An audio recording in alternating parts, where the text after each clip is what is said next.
What's up, everybody? It's your boy Lil Donnie from the Wild Bunch. Make sure you subscribe, like, comment, and share these videos. Also, make sure you go get my book, Wild Bunch, The Dimensions of a Brownsville Millionaire, out now and on Amazon. Make sure you go get that book. Wild Bunch, The Dimensions of a Brownsville Millionaire, out now and on Amazon. Today, we're going to go through some stuff because, I hear people say, Brownsville, they was born in Brownsville. They're from Brownsville. Now, I'm going to just give you a little bit on myself. I was born by Saratoga and Riverdale and Newport. For most of you guys who probably don't know that area, is when I grew up over there, it used to be the Assassins Motorcycle Club, the 3 train. When you come in on the 3 train, get off at Saratoga Avenue and you walk down towards going to, it's like the Brookdale Hospital. Brookdale Hospital is down that way. You go down, there's Brookdale Hospital over there. And, I grew up with some guys. As I was younger, I kind of gravitated to when I, like they say, came off the stoop, got off the porch or whatever, when I first was ever to cross the street. It was guys like the Duffy twins, Love, Shabazz. These was the older guys around in my neighborhood, Bucky. These was the older guys in my neighborhood that, they kind of had the reputations as older dudes in our neighborhood to have it locked. Now, it was this notorious building across the street. It was like, I guess if you ever seen the movie New Jack City, they called it Carter. For us, it was a building called 912. It was 912 Saratoga Avenue. But, we just called it 912. On every floor in that building, it was a hustle. It was, some people was hustling in there. On one floor, you have they were selling coke in one apartment on that floor. On another floor, they probably was selling dope. On another floor, they was probably selling weed. And then you had in the hallway, all of us young guys was just doing whatever. We just be in the hallway, either smoking weed, hanging out. This, was like a meeting place for us. That was the building. It was jumping. We all just hung out there. Everybody just hung out there. A couple of real dudes lived it in the building as well. So, we all just became like a little crew in the area. We didn't really have no name like that at first. It was just all the dudes that lived like right there in that little block, Saratoga, Strauss, Herzl, Grafton, Legion. We just all kind of gravitated to there. All the ones who was just in that street life or whatever. So, like I said, I kind of came up with, around the Duffy twins, their younger brothers, Dean, Teddy, and Ant, and all of them.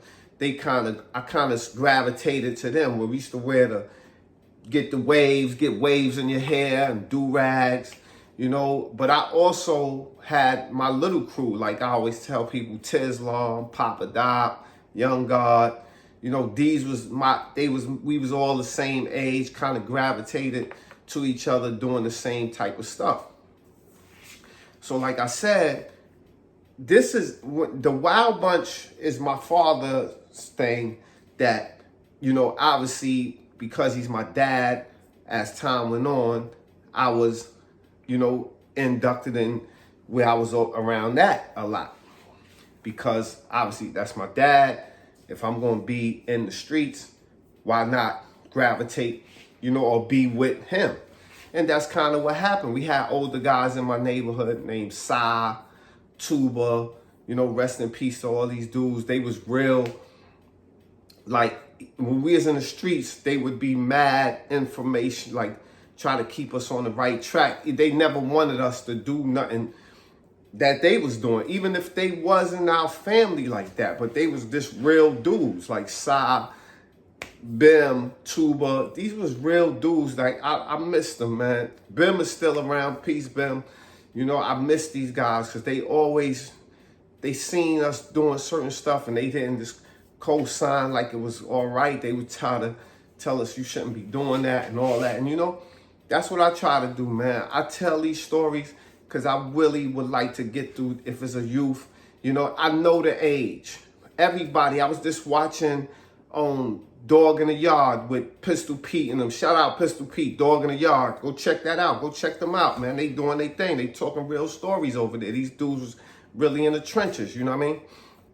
And I hear them shout out, like, most ages of these guys was 12 years old. You know, most of the activity, I don't know why it's something with that age, but when you ask any dude that's in the street or known as a street dude, when they started, if they made it to this age, as you know, older, most of them say it was 12 years old or whatever. And you know, those who I want to get to, I want to tell you right now, if you're a 12-year-old young kid and you're ready to choose the streets, or go to school, man. I'm telling you, you're going to regret that you didn't do it. You know, a lot of us that went the wrong way, we say we don't got no regrets now because our trials and tribulations led to us getting to the right track. But everybody, it don't work that way. You know what I mean? Everybody, it don't work that your trials and tribulations going to end up where you can turn it around as redemption or whatever. That's not, everybody don't get that chance. A lot of my friends who was right next to me, they not here today. They're not here. They jail forever or dead. That's just real. I got lucky that, you know, God was in my corner in some of these situations that either I dismissed it or I left or, you know, but that didn't happen for everybody. And like I'm telling you right now, if you're 12, 13, 14, you know, and you see this, don't do it, man. Don't go to the street. Don't take a chance. Don't pick up no gun. You know, if you ain't going into law enforcement for that, don't deal with it. You know what I mean? Leave those streets alone. Go to school, work, open your own business, you know, because I don't just want to say work because, you know, you want to have a goal. You want to have the plan ahead, set a goal, and go for it. You know what I mean? Whatever it is, you know what I mean? Just set a goal. Say, listen, I want to open a hamburger spot. I want to open a skyscraper. I want to build a skyscraper. You got to dream like that. You got to think like that. A guy recently asked me, what was the best compliment I ever got? And it was a guy that one day I was standing on Fulton Street and like Franklin Avenue, taking care of something over there. And a guy was on a bus riding by, whatever bus, I think is the 25. And he seen me. And I guess he remembered me because when I was in Bear Hill, anybody who know Bear Hill, I was in Bear Hill, I think 95 or something like that, 95, 96, I was in Bear Hill or one of them joints, right? And he seen me on the bus and he got off the bus and stepped to me and like, yo, Sha, yo, Donnie. I'm like who? I ain't notice him right off that. He like, yo, you remember me? You helped me when we was in jail to do the computer class because in there, I was trying to always, whenever I got myself caught in the system, I always try to at least give myself a chance and take the school classes they was giving. Or, you know, I got my GED when I was in, you know, I always tried to do better. So when he got off, he was like, yo, you remember you helped me type in and whatever, you was helping me, you was encouraging me to do it. Yeah, I just seen you and I just wanted to say thank you because now I'm out here in the world and a lot of that stuff I was able to use to now that I'm out. Like, I was shocked. I was like, yo, what? I couldn't believe he got off the bus and said that. You know, he wasn't one of my mans that I ran with in the town. He was a nigga I was locked up with that was just trying to help him while I was inside or whatever. I was like, yo, you want me to take you where you going? You know, you done got off the bus just to tell me that. He like, nah, I seen you and I just wanted to tell you that. I'm like, wow, you know what I mean? And like I said, you never know the impact that you're going to have or what you could help somebody else, you know what I mean? And that was one of the best compliments I ever got without even knowing, you know, that was years later this guy seen me, but I had helped him out. Another one was like, what never fails to make you laugh? Well, what never fails to make me laugh is this waking up every day. When I wake up every day, I'm just happy and thankful to be alive and, see another day and know that today might be the day. It don't always got to be to hit the jackpot or to get the money. Or it could be today might be the day that, I could help somebody in my family, or, I could be there for somebody in my family just as a phone call.